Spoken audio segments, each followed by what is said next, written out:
Welcome to another episode of the Left Curve podcast. Today we have got Justin with us right here, and I'm super excited to be having this particular chat because this was something I've been looking forward to personally as somebody who comes from a marketing background. So it's really, really nice that we are here.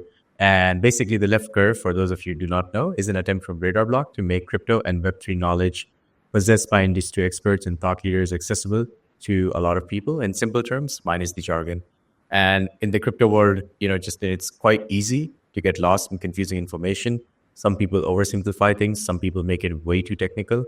And that's what we wanted to stay away from. And I think that is something that you have also kind of recreated on your own end. You are the founder of the Safary Club as well. So this is something that we'll be chatting about as well. On the marketing side of Web3, you've brought in quite a lot of familiar concepts from the Web2 world, such as attribution, for example.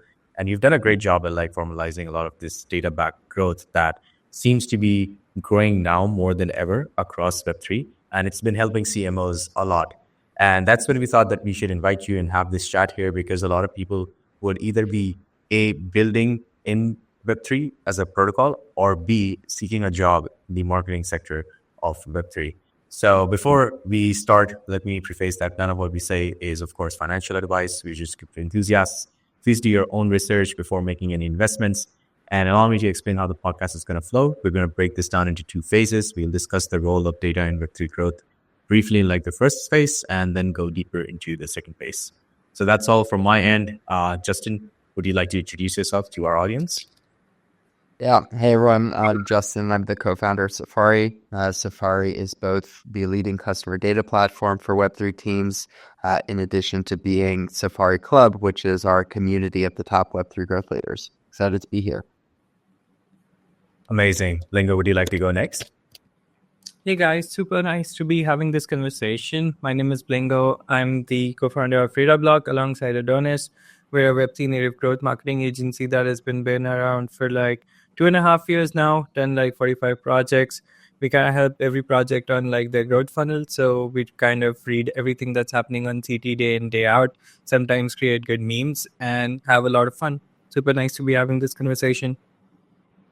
Yep, and I think that leaves only me, which is Adonis. I'm one of the co-founders at Radar Block, and I really like to kind of, have these conversations with a lot of interesting folks, because oftentimes I end up learning something that I was not aware about before.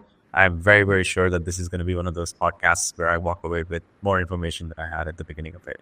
So let's start from the very beginning. Justin, can you tell us a little bit about, your journey into Web3, or how you got onboarded personally?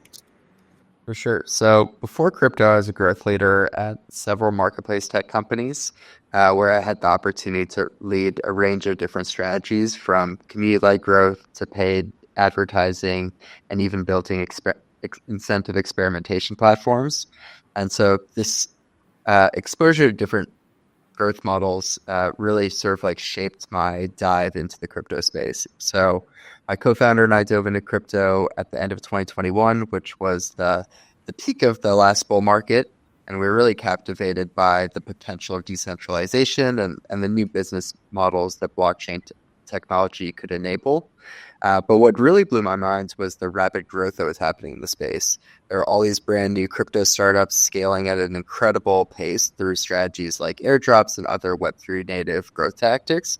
But what was even more surprising to me was how little attention was being paid to tracking and understanding the impact of these growth strategies. There was almost nobody talking about crypto marketing at the time. And so that's when we ultimately decided to start building an ecosystem for Web3 growth leaders. It started with us building the first community for them, which evolved into publishing research on this rapidly growing sector, and eventually led to us building our own tools that growth leaders desperately needed. So that's a little bit about my background. It's been a journey over the last 2.5 years from seeing this nascent sector that didn't really exist evolve into now growth leaders are finally taking center stage, and many of these data-driven strategies are coming to fruition. Super interesting. Yeah, go ahead, Lingo. And I think I'd love to ask you one question. Specifically in this whole scenario, there were multiple things you could have done on the marketing realm side. So why specifically like attribution as like the problem? You felt that the gap was too big from like how Web2 counterparts operated. Would love to understand like where does data come into picture for this? Like that's our favorite question here. Yeah.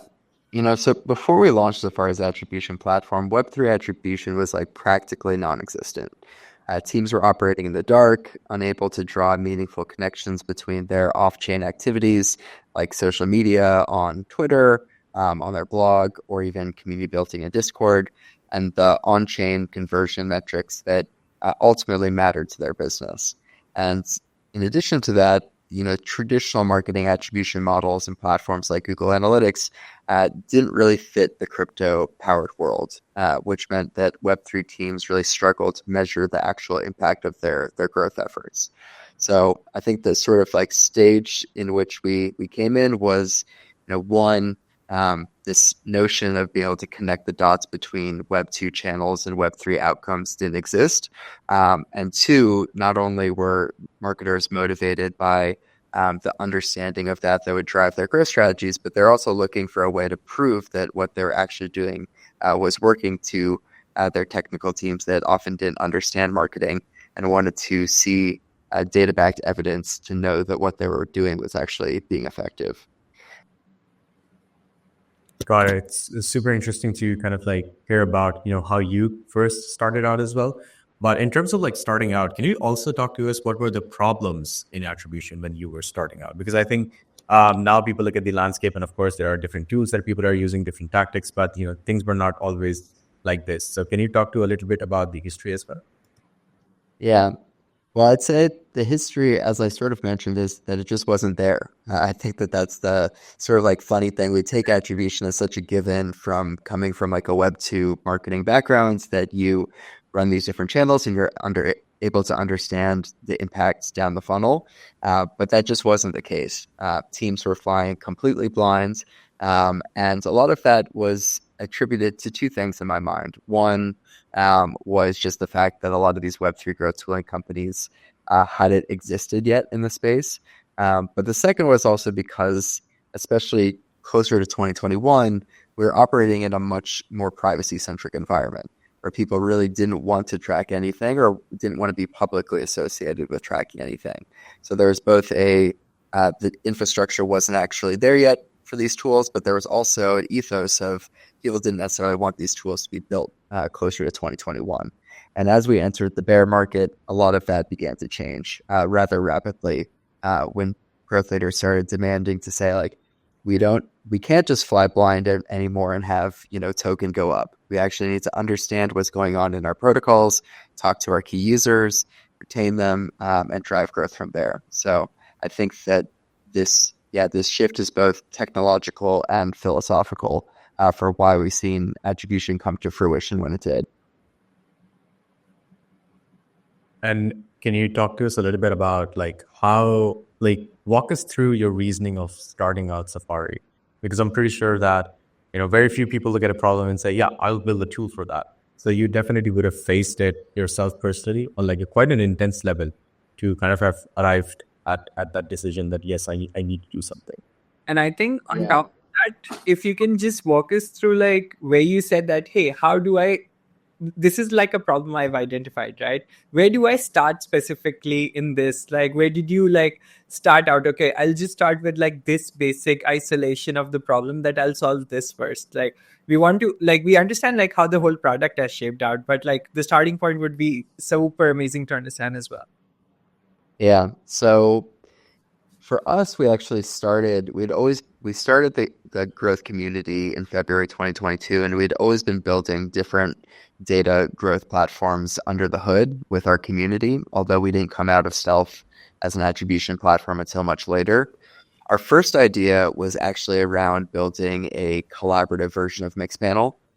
This was a Mixpanel, for those that are unaware, combines both attribution of understanding conversion events, but also dives a lot deeper into the actual DApp analytics, being able to understand like what users are doing within your first party application.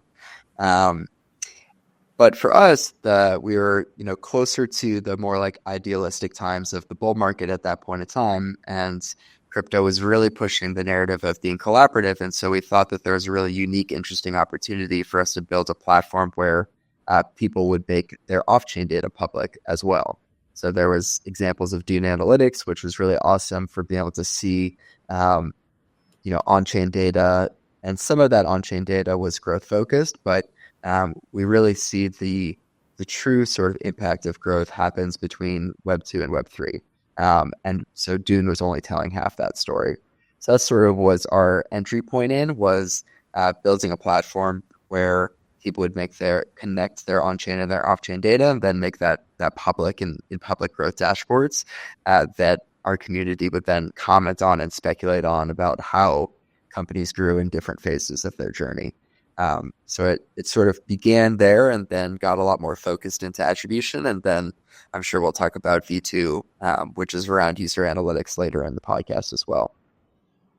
Yeah, absolutely. But like, I would love to understand, like, now that you've said that, okay, we identified like a problem that, okay, this is happening. This like Dune is like having limited landscape as to like what we can understand from the data. I want to understand, how do you perceive data specifically when you say that, okay, this is a data point that matters to my customer and this does not? How does that decision making look like from your side? Like, let's say if you decide to build like a internal dashboard for your product, how do you say that, okay, this seems like something that will matter to a lot of founders? Is there like A/B testing about it? We would love to understand like how you perceive data and how you want your users to also perceive data in that sense. Yeah, I think one of the challenges with data is that a lot of times it can be nice to look at, but not actually actionable for growth leaders or for anyone else. Rather, it becomes sort of more of a reporting dashboard rather than like a data that people take action on.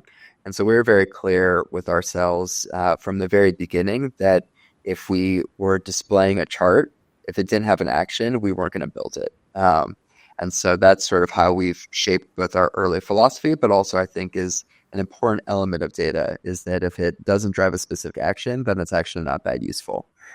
So whenever companies would come to us and say, hey, we want to see XYZ type of data or the data structured in this type of way, we would say it back to them, and what are you going to do with that data once you have it? And a lot of the times, a lot of protocols didn't necessarily know, right? There's an element of like skeuomorphism for those that were Web2 growth leaders coming into the space and saying, I need to see the types of data that I'd seen before in my Web2 background, but that wasn't always actionable for them in the Web3 context. Got it. And I think like this is really interesting to understand, like from a mindset perspective, like we've seen like this whole shift of like how markets are performing as compared to life cycle. So do you think like there has been like any deviation on how product usage has also changed from the attribution perspective, that now people seem to be like more data aware, where you're seeing like consumer applications being used by like news outlets like Polymarket, where you're seeing that, okay, now it seems like the crypto data is actually translating and converting into something bigger than itself. How would you compare that to like the 2021 cycle, where you said that you guys were just starting out and there was like a lot of privacy driven sentiment in crypto altogether? So would you say that the whole landscape has also changed over time, and how, if it has changed? Yeah, I feel like there has always been an importance of data in the crypto space. I think that we especially saw this in the 2021 cycle. Really, Dune dominated that narrative of being able to see public dashboards of protocol level usage data and revenue data for the first time. And that was pretty magical for us to be able to see ourselves, and really opened our eyes to what was possible from like a data transparency standpoint that didn't exist in Web2. And then today, I feel like a lot of teams have moved more internal. So now the focus is on understanding sentiment analysis, like a lot of people do with Kaido, or understanding their attribution data with Safary to see how users convert. And so we're moving more towards a way where the data is not just being used to understand sort of like the health of a protocol, but actually being used to drive actions that are meaningful for growth strategies. So I think that's really how I see the main change between the 2021 cycle and now is before is really about reporting, and now it's about driving growth. I do think that, you mentioned Kaito in there as well, which is definitely something that, Blingo and I often chat about. I think that is definitely bringing about a new wave of people who are now relying on data. So oftentimes it happens that, you're scrolling through Twitter and you have a hunch of like what's up in the market, but you don't know if that's just your bias or everybody else is feeling the same way. And I think Kaito definitely is solving that across like an ecosystem level.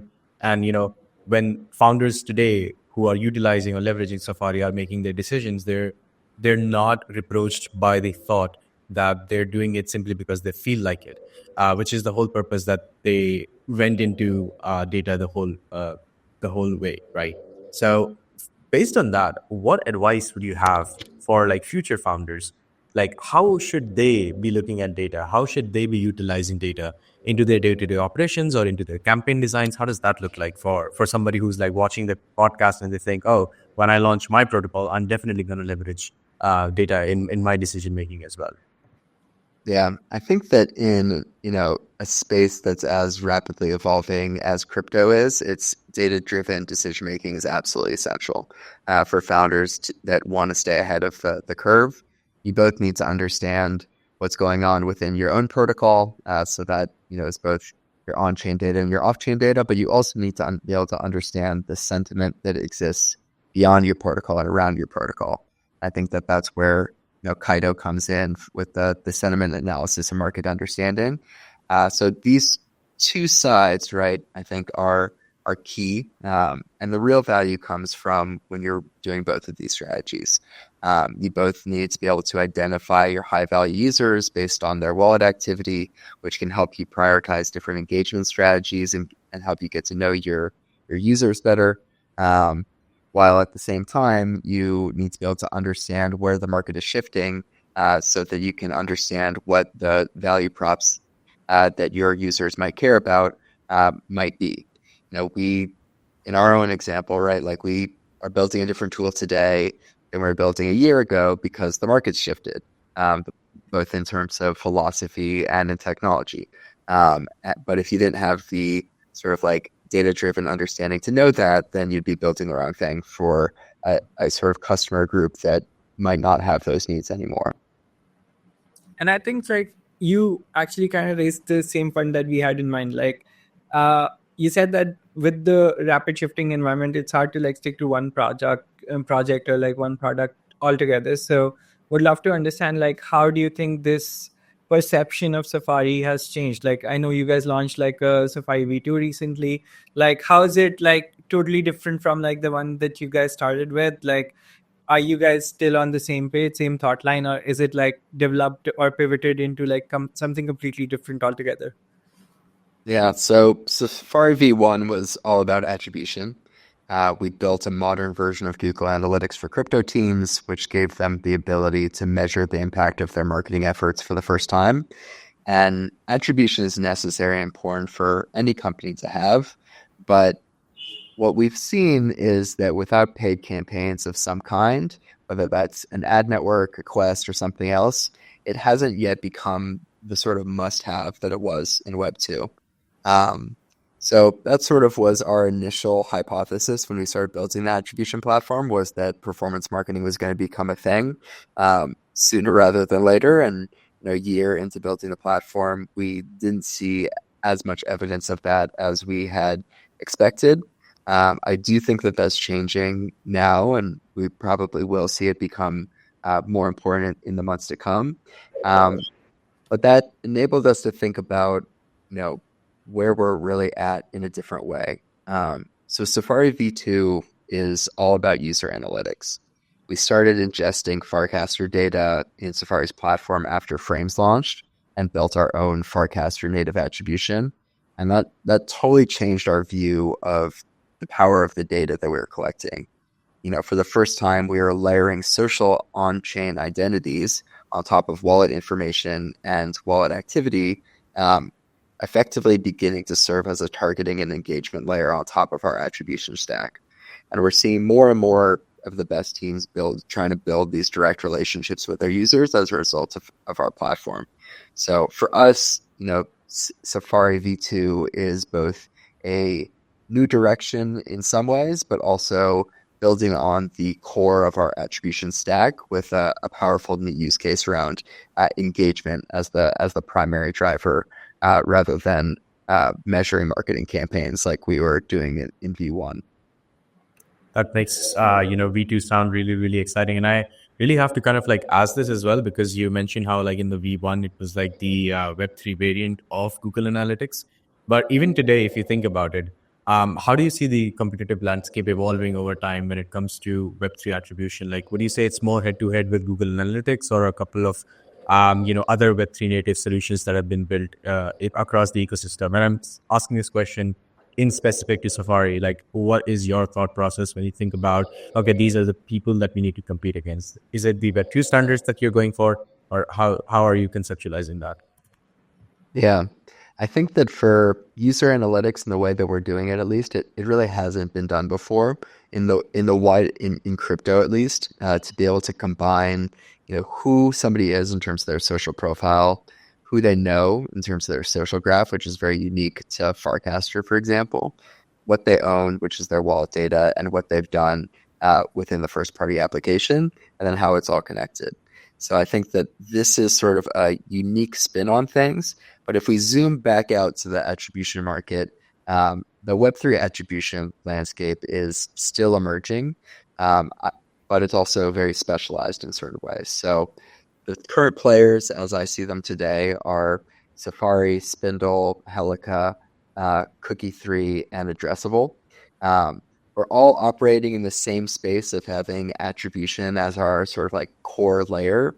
But what we build on top of that all looks different. So for example, Spindle and Addressable have leaned into the ad network space and built ad networks on top of that, making that their core business. Helica does everything in the gaming space and nothing else. Cookie3 tries to cover a sort of broader spectrum, offering solutions that range from attribution to also affiliates and advertising and KOL partnerships. But we've really taken a different route. So while the others have really prioritized acquisition, we've chosen to focus on engagement. And that's, I think, where sort of Safari V2 really comes to fruition as being this centralized layer where sort of paving the path for a brave new world of Web3 growth that we've long dreamed about, which is a unified customer data layer where you can get a full 360-degree view of your users, matched with the ability to reach them on the channels that they use most, whether that's Twitter, Telegram, Farcaster, DBank, etc. Interesting. And I want to take like a candid detour in asking you something. So like a lot of Web3 market right now, we come from an environment where, there were a lot of discussions on the internet the other day about like how BD operates, and you're like always texting or DMing other people, so on and so forth. But overall, the narrative has been that, okay, it's very easy to like track partnerships in Web3. You're like very welcoming as a entity. You're always open to talking to new projects. So do you think that's like similar in the attribution space of Web3 as well? Do you see like collaboration being done between some of these applications that you talk about? Would we see like something Kaito X Safari in future, where we see like a lot of these products actually coming together and working together to solve this thing? Or right now maybe it's like more isolated, where they all have their own journeys, as you said, that they're taking like different routes altogether? Would love to understand your thoughts on that as well. Yeah, I think it really depends on the platform. So for Safari, our position on attribution is that attribution platform should be neutral. By neutral, I mean they shouldn't also have an acquisition channel with them. So that's like, we saw this in Web2 in particular. Those that were attribution players and also launched ad networks were not that trusted, because they're then incentivized to promote their ad networks over being sort of the neutral source of truth. So to that extent that we are, quote unquote, the only credibly neutral attribution player, we'd be very happy to work with and collaborate with these other platforms that started in attribution, but have evolved into new use cases that focus on acquisition as well. So I think it really depends. for us in Kaido, I think that there could be some interesting things as well between our data sets. But at least for the core attribution players, I think that we can work nicely with any of them, given our sort of neutrality stance. I think that's super interesting to hear. And I think we'll take like a slight shift from like Safari as a product or like attribution as a space to like just overall in general growth for like Safari. So we've talked a bit about the whole community angle of how you guys have like Safari Club and how it came along. Let's try to understand more. Like, where does that decision making come from? Like, did you guys say that? Let's think of it this way: that it's a chicken or egg. Does the community come first, or like does the product come first? Where did you see? And like, we'll also love to understand, like, from your understanding. Like, I've seen that Safari Club gets like thousands of applications every cycle, and we'd love to understand like what role do you think it plays from your product perspective that does that traction translate into like some of the users for you or like customers in some sense, or like what does it look like? Yeah, for sure. So two things. One, I think that what we realized when we first entered the space, and as I mentioned, that nobody was really talking about crypto marketing or anything around like data-driven acquisition in 2021, 2022. We realized that we couldn't just launch a B2B product, like a B2B growth tool out into like the world, right? If there's not an industry, if growth leaders don't know each other, if they're not sharing strategies with each other, then there's no market basically for growth leaders. There's a lot of product education and just general education on the crypto space that we needed to do. So that is why also it made sense from our perspective that we needed to develop Safari the community. Safari the community, Safari the ecosystem. We need to build and grow out this ecosystem, accelerate the careers of growth leaders, make them more important within the ecosystem, more visible in order for our product to be ultimately successful. So that's one piece of the answer for why we were motivated to build Safari Club as a community. The other answer is, when I look at typical sort of B2B growth strategies, it's usually, hey, let me like shove my product down your throat. And then also, by the way, over here, we have like a newsletter or a podcast or some of the other resources that like you actually care about, but we're not going to tell you about those things, right? It's like my product, my product, my product. And so for me as a growth leader, I think that whenever you see a lot of one strategy commonly in the market, there's always an opportunity to say, well, what if we did the exact opposite? How would that play out? And that's often where a lot of growth leverage can come from. So our strategy is the exact opposite. We lead with the community, which is the thing that growth leaders actually want the most. They want connection to other growth leaders that are smart in their industry. They want to learn from other growth leaders, and they want to see what other growth leaders are doing beyond their space. And so we lead with community, and then we say, if you're curious, we have a product, we're not going to tell you about it. Let us know if you want to learn more. So we take that opposite approaches. We lead with content, we lead with community, we lead with all the things that marketing professionals and growth leaders need at any stage in their career to build trust, long-term trust with them for when that moment comes that they're ready to implement an attribution platform or user analytics platform. They think about Safari first, and we built that loyalty with them over time. To your final question, that strategy is absolutely working well for us.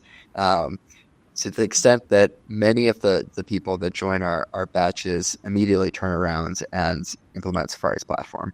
But again, we don't pitch Safari's platform in the community ever at all. And we also don't even like bring it up to them until they've been a member for at least 6 months. So that's a little bit about how we think about Safari the community and how it affects our product growth strategy.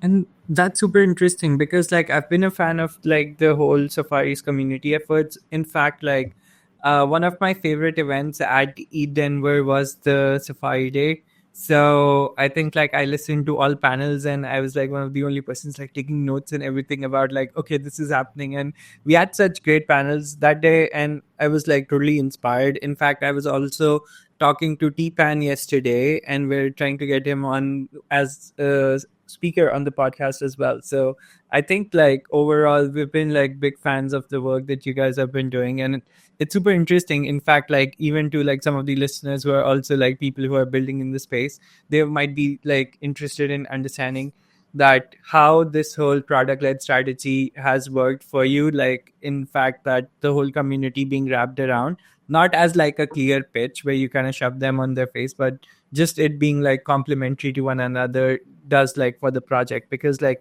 we talk to a lot of founders day in day out, and this is what they want to understand, that okay, do I even need a community? Yes, you do, because this is how it translates to like future users or like future evangelists at the end of the day, which is something super important in Web3. I don't know any thoughts on that. I would just say that I'm a big fan of Justin's contrarian thinking. That is, that usually a lot of gold mines come from going in the opposite direction or looking where other people are conventionally not looking. I do agree with Blingo there that community is definitely very important. Most people fail to see the benefit of that when it's in its budding stage. So nobody would appreciate 2 regular AMA listeners, but everybody wants 100 regular AMA listeners and would die for 1,000 regular AMA listeners. But what people need to understand is that the journey to that particular point starts with those 2 people who are up at 3 a.m. in their time zone and are listening to you. And those are the people that you need to kind of almost enrich and empower and give them a shout out as well if you can. And that is like the surest way to success. Is it fast? No, unfortunately not. Is it bound to work? Yes, it will. Because at that point of time, slow and steady definitely ends up winning the race when it comes to building a community. And I think this actually kind of ties back to the next question that I also wanted to ask, not necessarily about community and how to grow that, but rather in the attribution space and how to grow there. So for somebody who's listening right now to us and they're entering into the Web3 attribution space altogether, which is, a little bit confusing because it's not yet completely formalized. And I don't think it will be for some time, given how quickly we are moving, not only in the attribution space, but across crypto as an industry as a whole. What advice would you give to somebody who's like just starting out here? Yeah. I'll say I think that the biggest piece of advice is to understand and recognize that the space is still evolving, and what works today and what growth leaders want today might not work, or they might not be interested in tomorrow. So it's really important to be constantly experimenting with new approaches to give yourself an edge. For us, for example, what we've seen is our initial community hypothesis was, if we get around the best growth leaders in the world and hear exactly what types of strategies they're deploying, then that will enable us to build the best product possible for them faster than anybody else. And while I think that that is true, I think that crypto moves so quickly that actually it's important for B2B growth tools to be one step ahead of even some of those best growth teams. And in order to be one step ahead of those growth teams, they need to launch consumer experiences themselves too. And so we've done that with Safary, for example. Before we launched our Farcaster attribution feature, we launched our own Farcaster frames of a Web3 growth playbook that we created, and we're building sort of distribution around that. Getting people to mint our playbook on chain and go through our frame. And so I think that these types of things are important for anyone who's building any kind of growth tool, and especially for attribution, to understand, is that it's not enough to be in lockstep with your customers. You actually need to be oftentimes much more innovative than your customers are. And you probably find that as well, even in the agency space, is that it's not enough to work with the best growth teams as customers. You also need to be thinking one step ahead of them. And to be able to think one step ahead of them, you often have to launch your own experiments that go beyond their platform as well. So I think that that's the best advice that I could give anyone at this point in time is, if you're a B2B builder, you also have to launch B2C consumer experiments if that's who your customers are. And I think like it's so funny that you did mention this, because like this whole cycle we've been pitched to start a meme coin either by our own employees, or like they're saying that, okay, I just launched like my Pom.fun coin, can you guys help me promote it? We're like, wait guys, I know you guys are excited about doing this, but there are like legal reasons we should not like just play around with these tools like from an entity scale. But yeah, I think it has been super important. Like even just launching this podcast altogether, we've been trying to understand like, okay, let's try to see like what is something, what audiences are like used to, where is content getting traction, where can we do it better. So I think it has been a lot of beta testing, because like for someone like us, like I think you already know that we come from a bootstrap background. We're like experimenting with every piece of the funnel. So we're trying to see like, okay, we need to be lean. At the same time, we need to identify like where the growth hacks are and what can be the next big thing. So I think like I try to see like the whole attribution space as like more matured now, and we're trying to push like some of our clients to take like more data backed decision making slowly and steadily. And I think we're getting like more positive response now than we were getting like initially, because like the overall trust in the attribution space is also growing with time. So I think this has been like the biggest getaway for us, like in terms of how the whole perception of the founder is working, because a lot of things actually depend on founders themselves. And at times I feel that any opportunities like this where you're talking about how this whole industry is, it's super important for founders to listen to in the first place, because a lot of them are like stuck in silos. Like even yesterday we were just talking about, okay, these are the algorithms, like how has this been working, and this is how the whole performance has been on the Twitter side. And the founder goes like, thank you for telling us, because like we've been so stuck with our own product, we never thought of like taking a look at what's happening on the Twitter side, or like what's happening in the growth marketing funnels. So I think it has been super interesting. I'm sure Adonis has like a lot of opinions as well. He's been super quiet today. Like, what's up? No, I was just thinking because I completely agree, and I see the parallels that that Justin you're mentioning when it comes to attribution, and how I see parallels in our day-to-day work, specifically mine and Blingo's, because we have to hop on calls with founders, and we see kind of like the other side of the equation, which is the person who is quote unquote using the attribution platform in some sense. And I think one of the most important points is that they need to be able to trust these attribution systems. I think Safari is playing a great role in that.